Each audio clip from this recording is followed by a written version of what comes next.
Assalamualaikum warahmatullahi wabarakatuh. Alhamdulillahirabbil alamin. Wassalatu wassalamu ala asrofil anbiya'i wal mursalin Sayyidina Muhammadin wa ala alihi wa sahbihi ajmain. Allahumma sholli ala Muhammad wa ala ali Muhammad.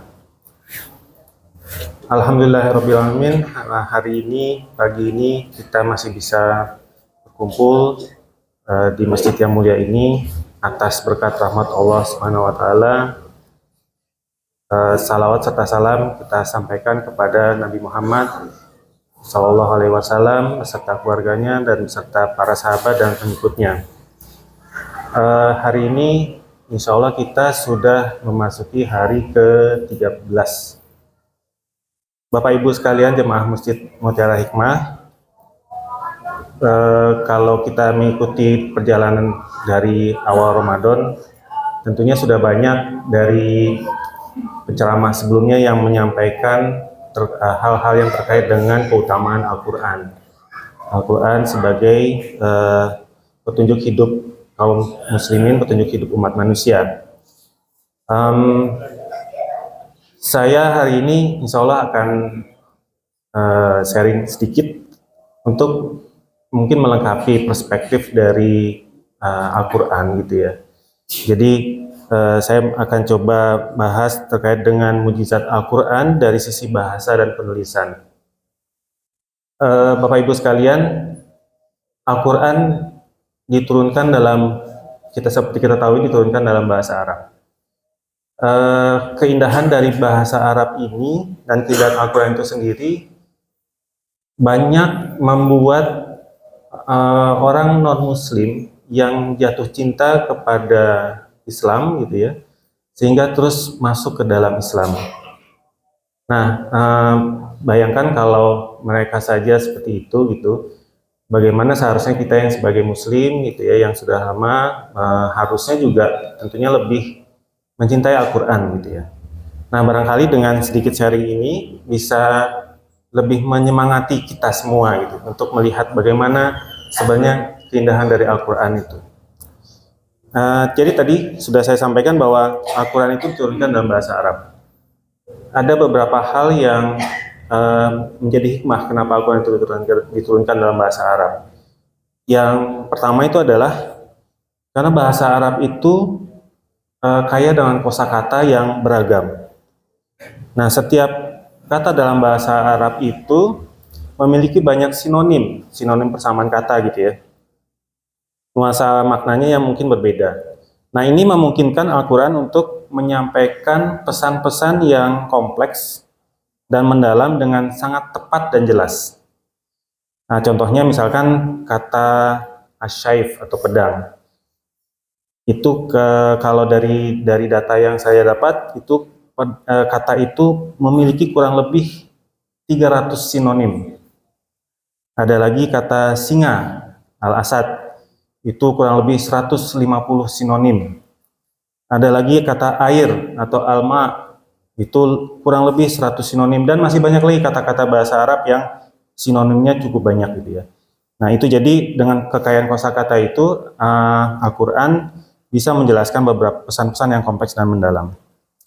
Yang kedua, bahasa Arab sendiri gramarnya itu dikatakan teratur dan sistematis.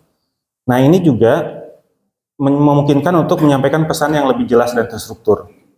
Jadi tata bahasa Arab itu memang kompleks gitu ya, tapi ini juga memungkinkan penyampaian makna yang mendalam dan berlapis-lapis. Kemudian juga bahasa Arab itu dikenal dengan keindahan dan keunikan gaya bahasanya. Jadi termasuk penggunaan rima, ritme, gaya retorikanya yang khas gitu ya. Nah, Al-Quran itu menggunakan gaya bahasa yang sangat indah dan memukau, yang tidak hanya menyampaikan pesan-pesan bahasa, tapi juga menyentuh hati perasaan pembacanya. Contohnya mungkin kita bisa, kalau kita tahu surat An-Nas gitu ya, Qul a'udzubillahi minasyaitonirrajim, Qul a'udzu birabbin nas, malikin nas, dan seterusnya. Itu semua akhir ayatnya itu diakhiri dengan huruf sin. Al-Ikhlas, Qul huwallahu ahad, Allahu samad. Nah, semua ayatnya diakhiri dengan huruf dal. Nah, itu banyak lagi contoh-contoh di Al-Qur'an yang berlima seperti itu ya. Kemudian bahasa Arab juga memiliki kemampuan untuk menyampaikan makna yang sangat mendalam dan luas, tapi dengan kata-kata yang singkat. Nah, ini memungkinkan Al-Quran untuk menyampaikan ajaran-ajaran yang sangat kaya dan mendalam dalam bentuk yang ringkas dan mudah diingat. Jadi bahasa yang digunakan Al-Quran itu bahasa yang jelas, sederhana, dan ini banyak di dalam banyak ayatnya. Jadi mudah dipahami oleh orang-orang yang dengan berbagai latar belakang, mulai dari yang pendidikannya rendah sampai yang tinggi dan seterusnya.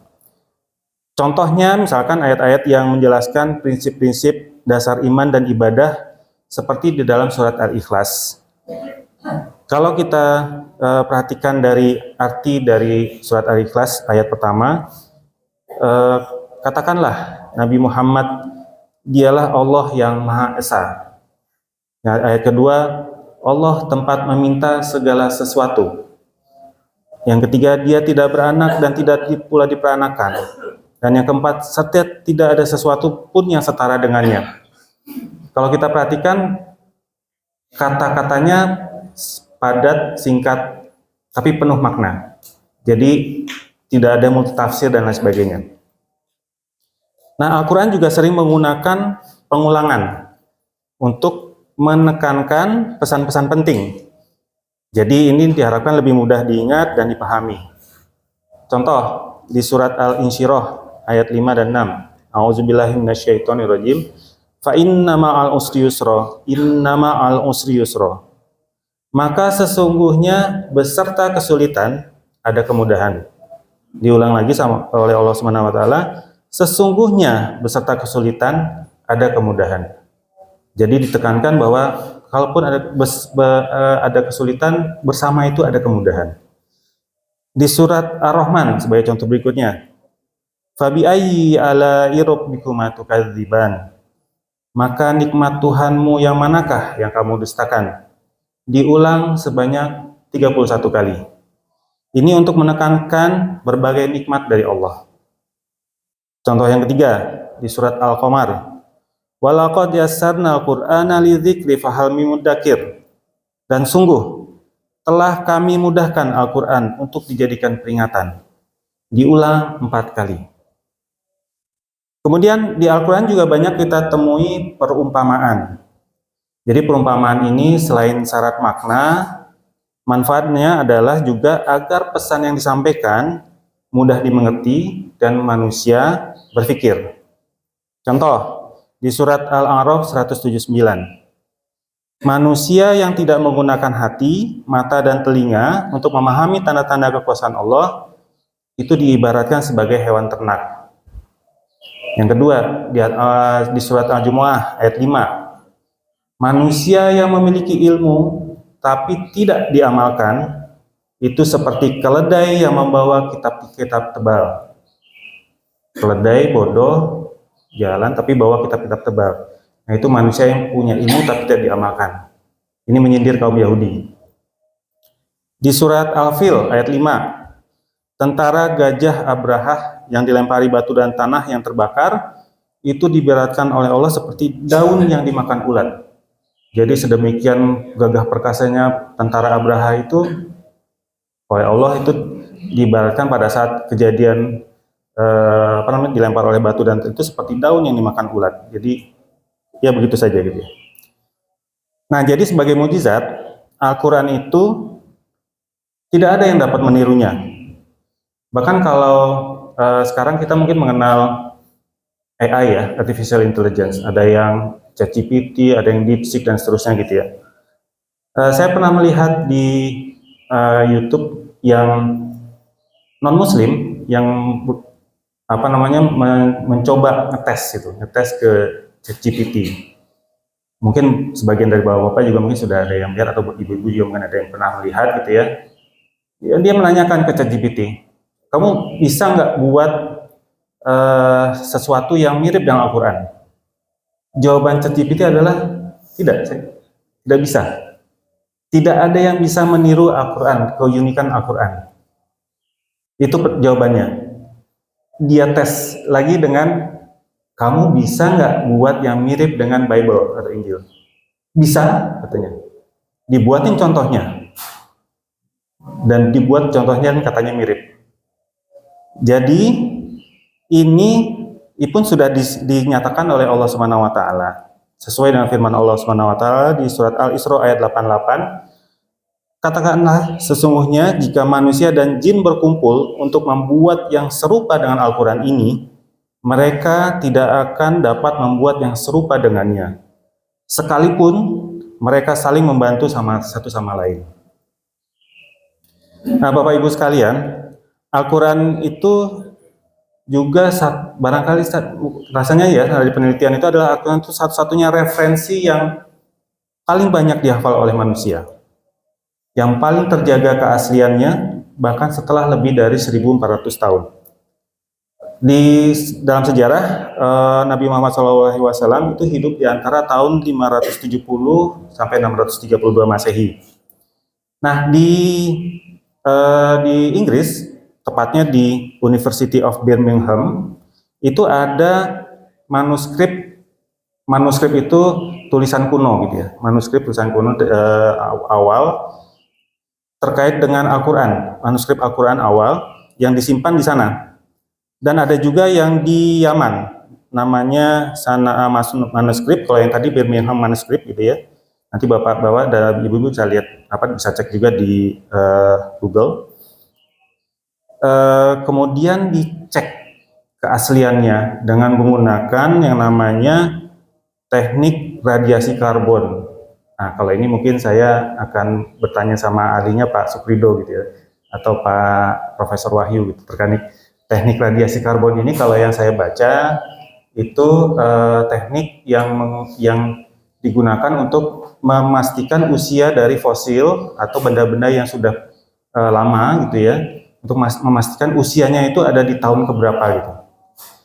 Nah, setelah dicek keasliannya, jadi manuskrip tadi itu dari sisi dari sisi kontennya itu sama persis dengan Al-Quran yang kita pegang sekarang saat ini. Setelah dicek keaslian waktunya setelah menggunakan teknik karbon tadi, itu didapatkan bahwa akurasinya itu 95%, mendekati 100%. Yang menunjukkan artinya adalah bahwa si manuskrip tadi itu dibuat di zaman yang sama pada saat Al-Quran diturunkan. Nah, Al-Quran yang tadi, yang manuskrip itu yang isinya masih sama persis dengan apa yang kita pegang sekarang, itu menunjukkan keotentikan dari Al-Quran yang kita pegang saat ini. Itu salah satu bukti yang sudah dibuktikan secara ilmiah. Nah, kalau kita juga ingat di Sirah Rasul, bagaimana Al-Quran itu dijaga. Rasul itu kan setiap tahun, setiap Ramadan, itu selalu dimurojaah hafalannya oleh Malaikat Jibril, dan bahkan pada saat di tahun terakhir hidup beliau, itu di Ramadan tahun terakhir hidup beliau, untuk memastikan hafalan beliau dan yang disebarkan ke sahabat semua sebagai penghafal Quran, Rasul melakukan murojaah khusus sampai 2 kali di bulan Ramadan terakhir. Bapak Ibu sekalian, ada cerita yang menarik juga terkait dengan Al-Quran ini, yang terkait dengan perang Palestina kemarin. Kita tahu di perang yang kemarin terjadi 15 bulan, Hamas Palestina digempur habis-habisan, tapi tentara Israel yang kita dapat kabarnya adalah tentara yang paling canggih intelijennya gitu ya, itu ternyata kesulitan gitu untuk bisa bisa menangkap, memahami strategi yang dilakukan oleh Hamas. Kira-kira ada yang tahu nggak kenapa itu terjadi? Kenapa kok bisa tentara-tentara Hamas itu bisa melakukan strategi yang even bahkan tentara Israel yang sangat canggih pun juga tidak bisa menerjemahkan strategi mereka? Ini kaitannya dengan Al-Quran juga. Ada yang tahu? Oke. Ada yang ada informasi katanya dari bocoran dari petinggi tentara militer Israel. Jadi mereka itu bisa menyadap percakapan dari pejuang Hamas. Menyadapnya bisa, tapi mereka nggak ngerti apa yang dibicarakan. Karena apa? Karena ternyata menurut pengakuan petinggi militer Israel itu, tentara Hamas itu berkomunikasi antar mereka itu 80% menggunakan bahasa Al-Quran. 80%. Kebayang bapak-bapak, ibu-ibu, kalau jadi mereka nggak ngerti gitu ya. Tapi yang buat saya yang terpikir saat itu adalah, Masya Allah, berarti yang berjuang di sana itu adalah orang-orang yang memang sudah memahami Al-Quran itu di level yang sangat tinggi, sehingga menggunakannya dalam komunikasi sehari-hari dan saling memahami. Luar biasa. Dan mungkin itu pula lah yang menjadi kebarokahan dalam perjuangan mereka saat ini gitu kan. Nah, itu juga yang mudah-mudahan membuat kita jadi lebih semangat untuk mempelajari Al-Quran. Tambahan supaya lebih semangat lagi. Nah, ini Bapak Ibu mungkin barangkali sudah tahu atau mungkin ada yang belum tahu. Jumlah kata hari di Al-Quran itu jumlahnya ada 365. Sama dengan jumlah hari dalam 1 tahun. Kata hari yang bentuknya plural atau lebih dari 1 gitu ya. Kalau bahasa Arabnya ada ayyam atau ada yaumani, itu totalnya ada 30. Sama dengan jumlah hari dalam 1 bulan. Kata yang artinya bulan atau syahr itu hanya terdapat 12 kali. Sama dengan jumlah bulan dalam 1 tahun. Nah, terus ada lagi jumlah-jumlah yang kata-kata di Al-Quran yang menunjukkan keseimbangan. Misalkan kata hidup dan kata mati jumlahnya sama persis. Kata laki-laki dan perempuan jumlahnya juga sama persis. Dan masih banyak lagi.